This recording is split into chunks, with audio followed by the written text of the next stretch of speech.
All right, welcome everyone to today's seminar. Today I'm happy to introduce our next set of early career speakers. We have two speakers today, Jinbei Huang and Harsha Gurram. So our first speaker today will be Jinbei Huang, sorry. He is a 6-year PhD candidate at West Virginia, working with Professor Wei Chao Tu. Their research group focuses on the particle dynamics of the Earth's radiation belt, and in particular, Jinbei is interested in modeling the transport of particles in Earth's inner magnetosphere using test particle simulations. His current research focuses on modeling the effects of drift orbit bifurcation on radiation belt electrons. With that, Jinbei, if you'd like to take it away. Okay, let me share my screen. Yep.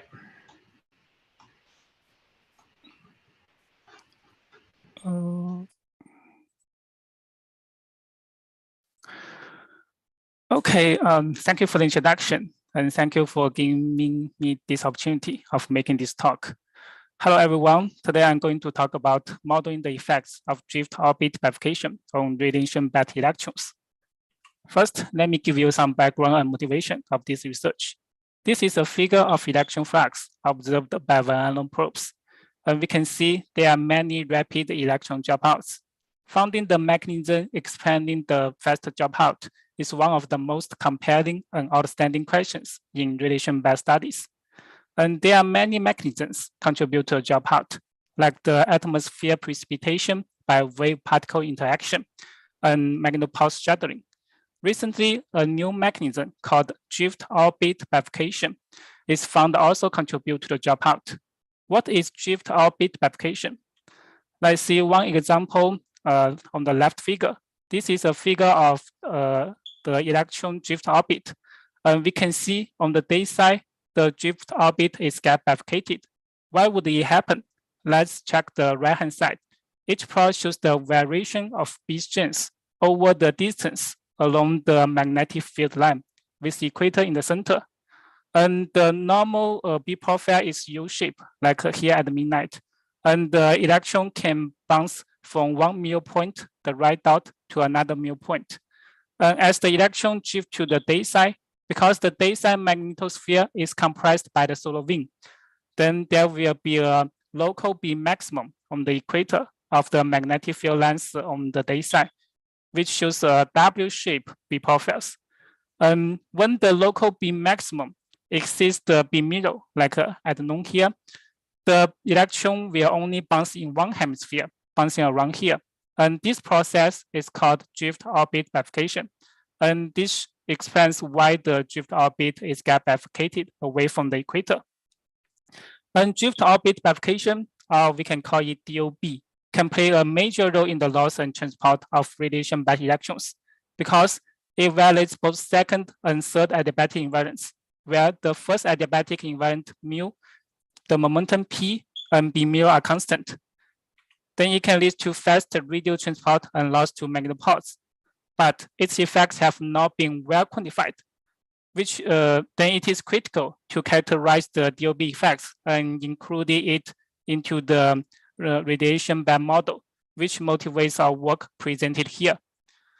And the drift orbit of the electron shown here, the left figure, comes from our test particle simulation, which is based on the guiding center equations from Brizard and Chen 1999.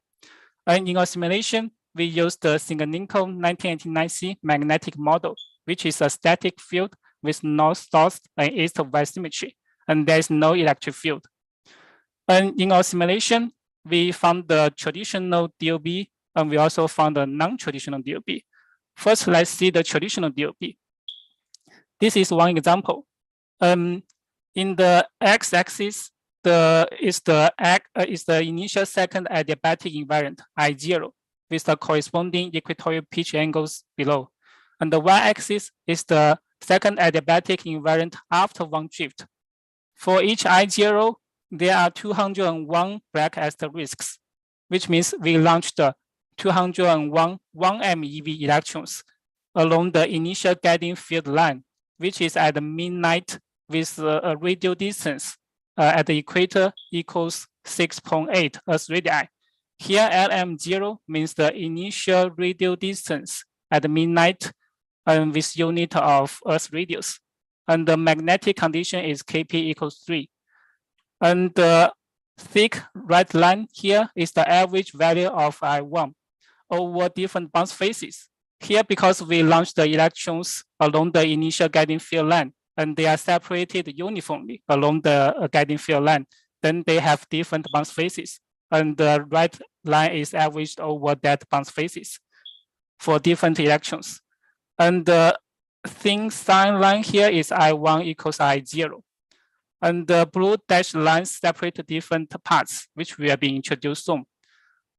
For electrons with small equatorial pitch angles, like in part A here, we can take one electron in this part as an example. See the left A row. We can see, like at noon, even though there is local B maximum at the equator, but the local B maximum is smaller than the B middle, the right line, then there's no drift orbit bifurcation. Then the second adiabatic invariants do not change. Then we call this part as adiabatic region. And when the equatorial pitch angles are getting bigger, like in part B, we also can see one example on the left, B row. And we can see at noon, the local B maximum is bigger than the B middle. Then the drift orbit is gap bifurcated. Then the second adiabatic invariants change. Because the average change of second adiabatic invariant is 0, because we can see the red line overlaps the sign line, which means the average change is 0. And the I1 value, the second adiabatic invariant after the first drift, are spread around the average value. Then we could call this part as diffusive region. When the equatorial pitch angle is even bigger, like near 90 degrees, like the part C, we also can see the left C row. The drift orbit is gap bifurcated. And because we can see the right line is higher than the sign line, which means the average change is bigger than 0, then we could call this part as ballistic region. And those are for traditional DOB. On the other hand, we hear first from the non-traditional DOB. And this is one example. This figure is the same as the previous one, but the LM0 equals 7.2 and Kp equals 1. The black asterisks are the traditional DOB, and the magenta dots are the non-traditional DOB. And the green dots are the corresponding ratio of the magenta dots of each I0 value. And if we see D part and E part here, we can see they are in different populations than the black asterisks. And if we also check the change of B profiles, like the left figures, compared to ABC for D row and E row, if we see the pre-noon and the afternoon, we can see there are 3 local B minima of the magnetic field lines, and with 2 local B minima off the equator and the third B minima on the equator. And moreover, we can see in the afternoon, the electrons are trapped in the third local B minima, which makes the second adiabatic invariant after one drift, I1 small. Then in part D, the electrons show a diffusive transport in the ballistic region of traditional DOB. And for part E, the electrons show a ballistic transport in the diffusive region of traditional DOB. Therefore, traditional and non-traditional DOB cause different transports of electrons during their drifts. On the other hand, we can see the green dots, they are in small ratio, and which means the non-traditional DOB is not that significant, but the distinct population of non-traditional DOB is still considerable. And because the non-traditional DOB is caused by 3 local B minimum, then it is interesting to check the number of B minimum in space. The results are shown here. Those are for the XY plane. And for the blue area, it means that the magnetic field lines that cross this area have only one local B minimum. The B profile is U-shaped. And for the yellow area, the B profile is W-shaped. And for the red area, the magnetic field lines have 3 local B minimum. And we can see the 3 B minimum magnetic profiles are in a narrow region between the normal U-shape, the blue area, and the W-shape, the yellow area profiles in space. Then we can tell the 3B minimum only affect the transport of a small portion of electrons depending on their bounce phases. And on the other hand, if we compare Kp equals 1 with Kp 3 and 6, we can see the red area covers the whole transition area from blue to yellow. Like the example I showed in the previous slide for Kp equals 1. We can see for the black dots, black asterisks, they are bifurcated electrons. And we can see the magenta dots cover the whole bifurcated region because the red area covers the whole transition area from blue to yellow. And for different conditions, the DOB effects are also different. Let's see the L and Kp dependence of DOB. These figures show the cross-section of the electron trajectory on the equatorial plane. And the right dashed circle is the geosynchronous orbit. And the gray area here on each figure is the bifurcation region, which means the magnetic field lines across this area have at least 2 local B minima. And we launched the electrons from midnight equator from L equals 5 to 10 with spacing that L equals 0.2. And the electrons have 89-degree equatorial pitch angle. And the green curves are open drift shells. The blue curves are DOB. And the black curves are closed drift shells. And we can see the DOB can affect a broad region of the outer radiation belt, which could penetrate inside the geosynchronous orbit at Kp equals 3, see here, or at the even bigger Kp. We also can check the L dependence of DOB. We can see at a given Kp value, the DOB effects are more significant as LM0 increases. Because the I range for DOB becomes wider at a larger LM because the right dashed line has bigger I0 value. And the ballistic jump in I due to DOB is also bigger as the right line is getting bigger. And we also can check the Kp dependence of DOB. At the fixed LM0, we can see as Kp increases, the L region of DOB approaches closer to Earth because for Kp equals 1, there is no DOB. But when Kp equals 3, for the same LM0, there are DOBs. And also the ballistic jump in I is generally larger. We also found the energy dependence of DOB. And for fixed LM0 and Kp, we can see the distribution of electrons are more spread as energy increases because the L1 values, you can see they are more spread as energy increases. And also the ballistic jump in I is also larger. And so far, what I'm present are all for electrons after one drift. What about the long-term drifts? How can we quantify the transport rates for long-term drifts? Before talking about that, we have to face a critical problem. Is that because the mu and B mirror are constant, then when the second adiabatic invariant changes, the L at midnight also changes. See this one example. This is the same as the I1 versus I0 figure I showed you before, but the y-axis is the change of L at midnight, LM1 minus LM0 after one drift. And we can see the values are non-zero, which means the drift orbit is not closed anymore. Then there's no defined third adiabatic invariant, not to speak of calculating the like the radial diffusion coefficient. However, we still can try to use LM to quantify the transport rates. For example, in the ballistic region, when the equatorial pitch angle of the electron is about 90 degrees, we can see the right line can reach about 6. And this is just for one drift, which is about 10 minutes.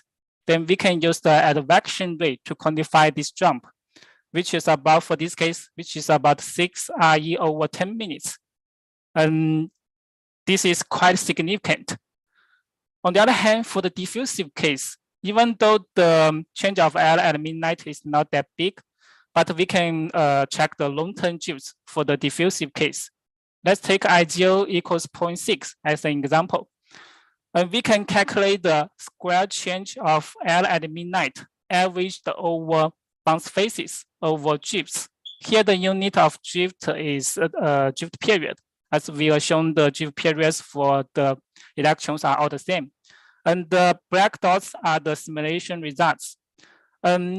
See, we can use a right straight line to feed the black dots. And based on the equation of calculating the radial diffusion coefficient, we can find that the half of the slope of the right line is the radial diffusion coefficient of Lm. And using the same method, we can find all the I values in the diffusive region, find the diffusion coefficient of all the values in the diffusive region. And the results are shown here. The y-axis is the log term of radial diffusion coefficient of Lm. And the green dots are the simulation results for 1 MeV electron. And the black solid line here is the magnetic radial diffusion coefficient by Boynting and Albert 2000. We can see the magnetic radial diffusion coefficient by DOB are smaller than the Boynting and Albert ones. But if we increase the energy to 2 MeV in blue, 4 MeV in red, we can see here at some equatorial pitch angles, the magnetic radial diffusion coefficient by DOB can be even bigger than the Boynting and Albert magnetic radial diffusion coefficients, which suggests the significance of drift orbit bifurcation. Okay, what we left, we still need to find the long-term drifts for the ballistic region. But because here has some magenta dots, it's better to focus on like the pure traditional DOB, like this case. There is no magenta dots, which means here are all traditional DOB. And here in the ballistic region, because the electrons jump to new L with new I value, and we propose that the electrons jump to the diffusive region corresponding to the new L and the new I value. Then we can calculate the average, the squared change of L at midnight averaged over bounce phases over drifts, as what we did in the previous slide. But here is for after the first drift. And the results are shown here. And we can also use a straight right line to feed the black dots to find the radial diffusion coefficient. So for the ballistic region, as the electrons jump to a new location and spread out, we can use the advection rate to quantify the first drift. And then after the first drift, the electrons keep spreading out, and we can use the diffusion rate to quantify the diffusion. Then for the transport rates for ballistic region, it is advection rate followed with diffusion rate. Okay, in conclusion, DOB affects a broad region of outer radiation belt and could cause significant loss and transport of radiation belt electrons, even in the absence of waves. Specifically, the advection rate of Lm can reach about 6 for one drift, which is about 10 minutes. And the diffusion coefficient of Lm can be even bigger than Boynting and Albert magnetic radial diffusion coefficient at some equatorial pitch angles. And we also found the 3B minimum effects results in different transports than the traditional DOB effect. And in the future, we will implement the DOB effects into global radiation band models like Dream 3D to better understand the dynamics of radiation band electrons. That's all. Thank you very much for listening. I'm open to questions.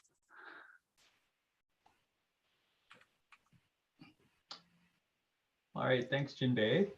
We do have a couple questions. The first one comes from George. He's asking, is the effect of the drift orbit bifurcation a result of using L shell as the ordering parameter? if you use the second adiabatic instead as the ordering parameter, does this at all influence the results? We also use the second adiabatic invariant to like quantify the DOB effects, and because the because the first adiabatic invariant and B mu are constant, so the L at midnight here we use are corresponding to the L value. So and also because there are radial diffusion coefficient published, we can easily compare the DLM by us to the radial diffusion coefficient from the paper. So we use the LM to calculate to quantify the transport rates. Oh, excellent, thank you. So we also have a follow-up question from Eric Lund. The transition from 1B minimum to 2 is easy to understand as an analog to spontaneous symmetry breaking. You can model it as a quadratic in lambda squared, where lambda corresponds to the particle latitude. Getting 3 minima is much more complicated function. Do you have any idea how you would model 3 minima, or how, or I guess how does one model this? Okay, in our simulation, we use these guiding center equations and to model the motion of electrons. And in the T89C magnetic field model, it shows the 3B minimum area is between the U-shape and W-shape B profiles. And we got this from the test particle code. And like we don't have the theoretical equations or theory to found the change of second adiabatic invariant. And this is just from the test particle simulation. And we found this behavior of electrons. Yes, for now, there's no, I think there's no solid theory talking about the transition from 1 minimum to 3. And this just from the simulation result. Yeah. Okay, thank you. I have one more follow-up question. I think you mentioned it at the beginning, but I think I missed it. Where does the local maximum in the magnetic field at the equatorial plane on the day side come from? So you mean the reason of the local B maximum? Right? Yeah, is that due to compression of the magnetic field?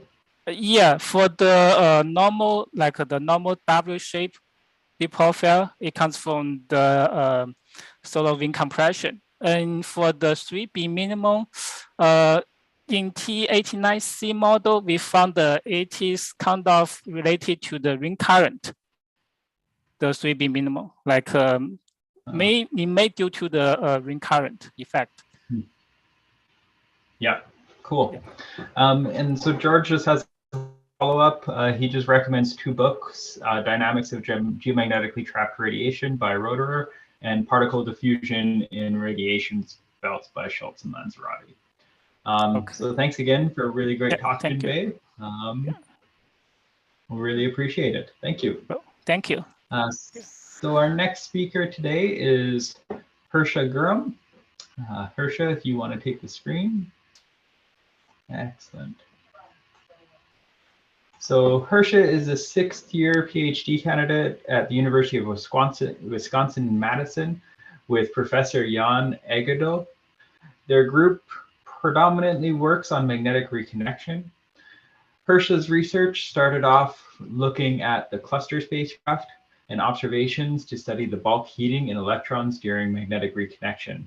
In previous work, she studied how waves driven from reconnection cause energy to transfer from one source to another, and in particular, how energy can be, or how reconnection can be a source of the Aurora.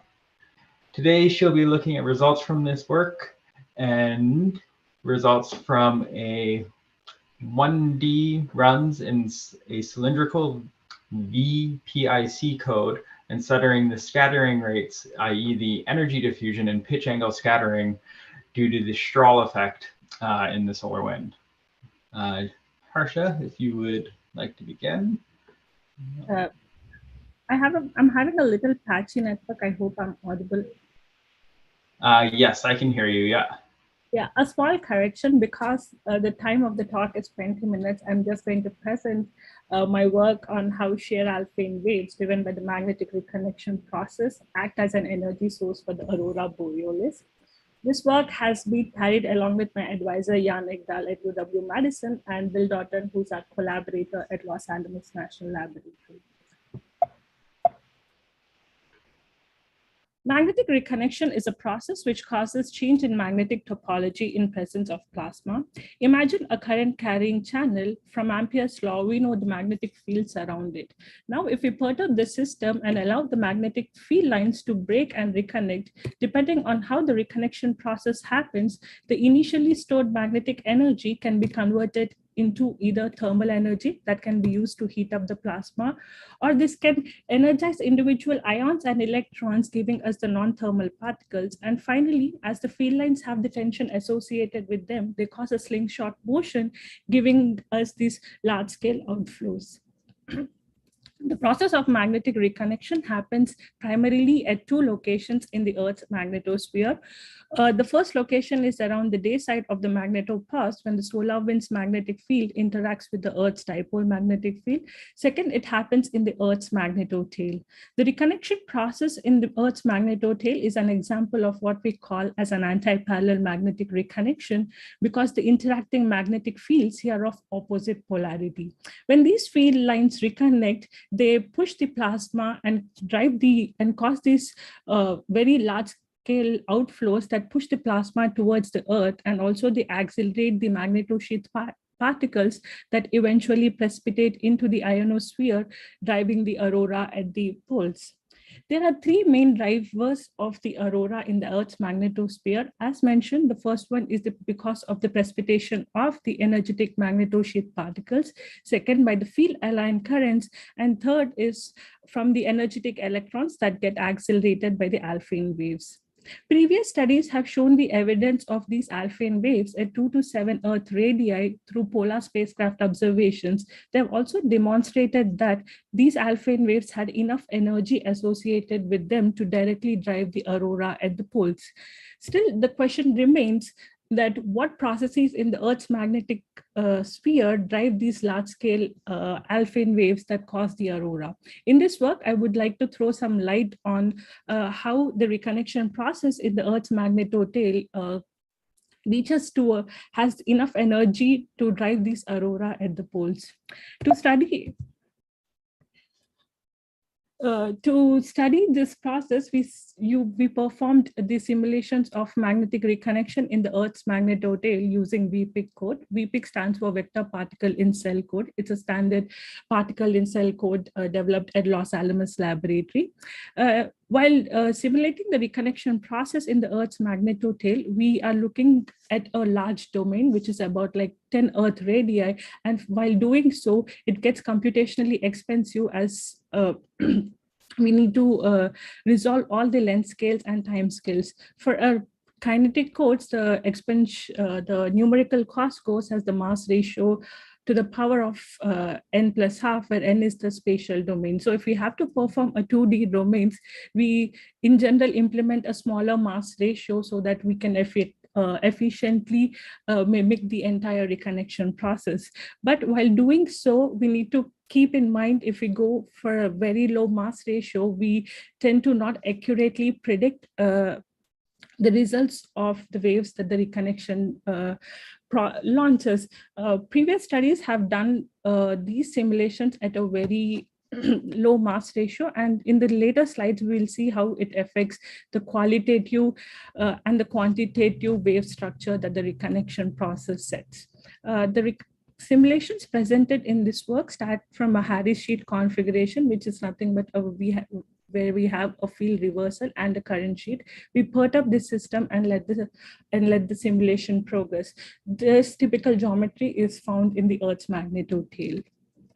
Here, I'm showing you the Hall magnetic field, which is the out-of-plane magnetic field that develops in the reconnection process. At the length scales we are interested in, we see this Hall magnetic field because at these length scales, the ion flows and the electron flows are decoupled. Hence, this leads to the formation of currents that in turn induce this out-of-plane magnetic field. This has a quadrupolar structure that is shown as in this figure. In a reconnection geometry, we would term this region as the inflow. This would be called as the exhaust, and this particular area is called the separatrix. Here I'm showing you the Hall field for my high mass ratio run and for my low mass ratio run. One thing to notice is this simulation domain is spans about 200 ion inertial length and 30 ion inertial length in the width. When translated into the Earth's the realistic values using magnitude tail parameters, this corresponds to a simulation domain of 25 Earth radii in length to 4 Earth radii in width. This Hall field is carried by the waves which the reconnection launches, and hence to study the dynamics of the waves in the reconnection process, we have to look at the Hall fields. But by just looking at the Hall fields in this coordinate, it becomes difficult to see how they are propagating in the exhaust. Hence, we adopt in a new coordinate system, which is obtained by moving into the reference frame of a flux tube, which is convecting in the simulation domain. To do that, what we do is we pick a field line in the inflow and follow this field line in space and time throughout the simulation domain. Here, I'm showing you the Hall magnetic field at the onset of reconnection, and the bottom panel shows these two profiles, which in the new coordinate system. This one is for the profiles when we pick the purple field line, and this one would be the profiles of Hall's field when I pick the magenta field line. At this instant, the Hall field along this field line is shown at this slice, and for this field line, that would be around this slice here. These profiles are nothing but space-time profiles of the Hall field along the field line. Again, at much later time, we see that this field line has reconnected and is now in the exhaust. However, now this particular field line, the magenta field line, is just reconnecting. So when this field line is reconnecting, it represents the separatrix. So in these profiles, we can see this corresponds to the separatrix, and anything to the left of it means that the field line was in the inflow, and all the region to the right of it corresponds to the downstream or the exhaust. Couple of things to notice in these plots is this huge structure in each of these profiles corresponds to the peak Hall magnetic field, and these additional profiles which we see only in the Hall field profiles of the magnetic field lines which get reconnected later correspond to the additional wave structures that the reconnection launches, and this happens only much later in time. This indicates that the reconnection process launches a bunch of waves at various propagation speeds, and this wave structure sets only much later in time. Also, second thing to notice is as the field lines get reconnected when they move in the exhaust, they tend to get shorter. Hence, there is a minimum X, which we call as X minimum, below which there won't be any physical values for the Hall field along that field line, and that would be translated as the white spaces in this profile. Just looking at these profiles and taking the slope of the structures, we would get an estimate for the wave speeds associated with this propagation. Here, I'm showing you the profiles for 3 different field lines for my high mass ratio run and low mass ratio run. The key points being over here is all these waves are launched by the reconnection process at the separatrix, and only these and the additional wave structures that gets set only much later in time. We can perform a Fourier transform right at the separatrix to give us an estimate of the wave number associated with the parallel propagation of these waves. If we closely look at the wave structure that develops at the separatrix, which is where these waves are being launched, we can see that the low mass ratio run, where most of the previous studies were performed, had an overdamped kind of a response, whereas a high mass ratio run, which is closer to the realistic mass ratio, has this underdamped kind of response. This is because in both cases, we had the same parameters, hence giving us the same wave velocities. However, for a low mass ratio run, because the thermal speed of the electrons is higher, the electrons have a Landau resonance with the wave, and they overdamp the wave in this simulation. However, that is not the case in a high mass ratio run, because in this case, the thermal speed of the electrons is much lower than the phase speed of the waves. These waves have a finite perpendicular propagation associated with it. To get an estimate of the perpendicular wave numbers, we again go back to our Hall field in our previous coordinate system. Now take the field line and fix a point on that field line and take a cuts perpendicular to the field line at different times. Here, the bottom panel shows the wave Hall field along these perpendicular cuts. The thing to notice over here is closer to the X point, when we are closer to the X point, the wave numbers are very high. And as we move away from the X point, the wave number decreases, or we can think of the wavelength being increased. The transition from high wave numbers to low wave numbers happens around 60 ion skin depth, which shows that there is a nature of wave change, a change in wave dynamics that happens as we move away from the reconnection region. Using the estimates for the wave numbers found, we can plug it in the dispersion relation and get an estimate for the wave speed. All the waves observed in this process have Kp much greater than the parallel propagation wave number. And in this limit, and using the two fluid model for a low frequency limit, we get this dispersion relation. To just familiarize the audience, if we have the Kp rho s square, rho s stands for the ion sound llama radius, which is defined like this. Here, beta stands for the plasma pressure, and di is the ion inertial length. If this term is much greater than 1, it corresponds to the kinetic Alfvén wave. And if this is much less than 1, it corresponds to a shear Alfvén wave.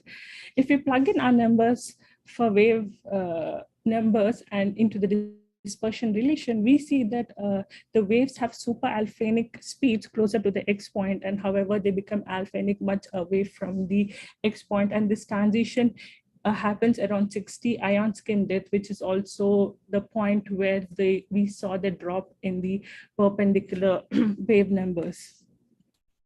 Now we ask ourselves whether these waves, which we found during the reconnection process, can travel far distances without significant damping. To do that, we take all the simulation parameters, use a dispersion solver, plug in, and then get these damping curves. Here, I'm showing you the damping rates for my two runs. This one for my low mass ratio run, and the red one corresponds to my high mass ratio run. And just for realistic effects, I have interpolated this for a mass ratio of 1836. The magenta curve over here shows the damping rates for previously previously studied waves in reconnection, and the gray box shows the region of all the wave numbers that we have seen in the simulation process. Again, if this parameter is less than 1.7, that would correspond to this region in this graph, gives us the shear Alfvén waves, and anything above 1.7 corresponds to the kinetic Alfvén waves.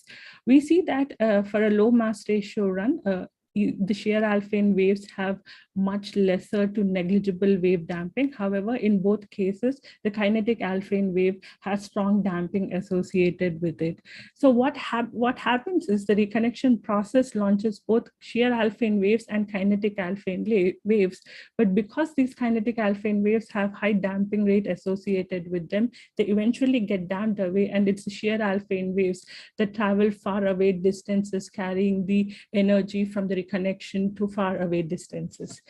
So hence, till now, we have seen that how shear Alfvén waves become the main carrier of the Hall field perturbations from the reconnection side. Now we ask ourselves whether these waves have enough energy associated with them to cause the aurora at the poles. To do that, we look at the Poynting flux associated with the waves. While doing it, we use the Hall magnetic field and electric field, but because these fields have the quasi-static fields as well as the perturbations associated with them, we need to separate both the contributions. We do that by applying a Lorentz transformation and to the wave and extract the fields just associated with the wave. By doing that, we see this is the Poynting flux associated with the waves. The most of the energy flow happens in two bifurcated layers, and which is along the separatrix. As we move closer to the middle of the reconnection simulation, we see that there is no energy flow happening, and majority is just along the separatrix. We can compare the energy of these waves with respect to the bulk ion flow in the simulation. This is generally the higher energy process in a reconnection. So if we see that the energy carried by these waves is about 20% of the energy in the bulk ion flows.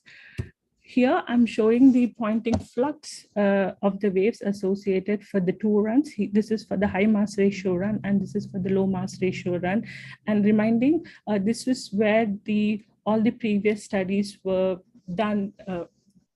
So we see that the Poynting flux associated with the waves in the low mass ratio run eventually get damped away, and they can only make up until like a 60 ion skin depths. However, with this estimate, people thought that the kinetic Alfvén waves, which are launched by the reconnection process, are the driver of the aurora. However, with the improved results, we see that it's not the kinetic Alfvén waves that travel far away distances, but it's the shear Alfvén waves, which get transitioned around about 60 ion skin depth, and they become the main carrier of the aurora. And these waves have energy which is like 400 times of the previously predicted values. So with this better estimate, what we saw was that these Alfvén waves, the shear Alfvén waves, which are more MHD-like, were the main carrier of the energy that was sufficient to cause the aurora. Again, if we see this, the reconnection here, where the reconnection process happens, this is just a cartoon showing how the waves can reach the Earth's can reach the Earth's poles. And in summary, what we saw was the reconnection process launches both kinetic Alfvén waves and shear Alfvén waves. And these shear Alfvén waves are the main driver of the Alfvén waves that are seen at 2 to 7 Earth radii, and they have the potential to drive the aurora. And these are the few key points that we found in our study. And the other thing to notice is the simulations we performed had a very large domain, and we implemented the open boundary conditions that caused the excitation of the shear Alfvén waves, which was not something was seen before, because people were using periodic boundary conditions and a smaller mass ratio. So in summary, we can say that the reconnection process is a potential driver of these large-scale Alfvén waves that drive the aurora. And I am ready to take the questions. All right, thank you, Harsha, for a wonderful talk. We do have a couple questions, so I'll start with the first one. The first one is from Jason. He's asking, The space-time diagrams that you had around slides 12 and 13 were very interesting. For the animated diagram, you showed that you were following the field line and you were determining the wave speeds based on a fixed time in the simulation, similar to a test particle picture. Or were you following the field line as it was evolved self-consistently in the PIC run? I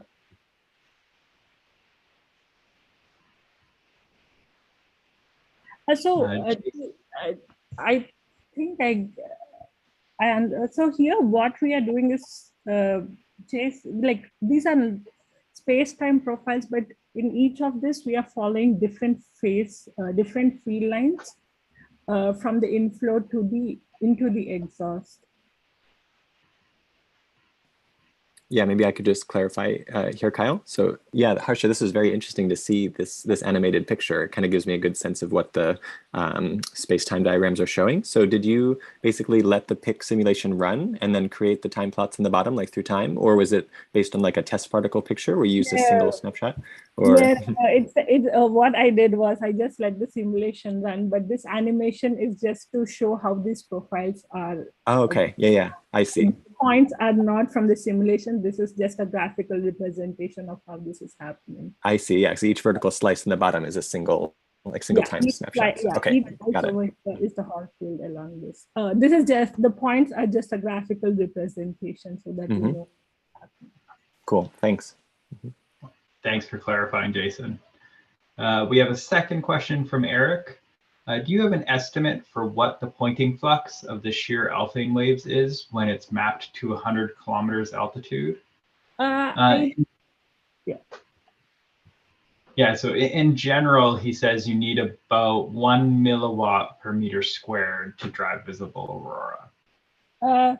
I think what our estimates was like, what I saw was like right around the reconnection process. If we had something about 10 power minus 3 to minus 6 Weber per meter square right around the reconnection process, that can have the waves with that potential can drive the aurora. That was the previous estimate, but now we have 400 times of it. So I assume that is enough to drive the aurora.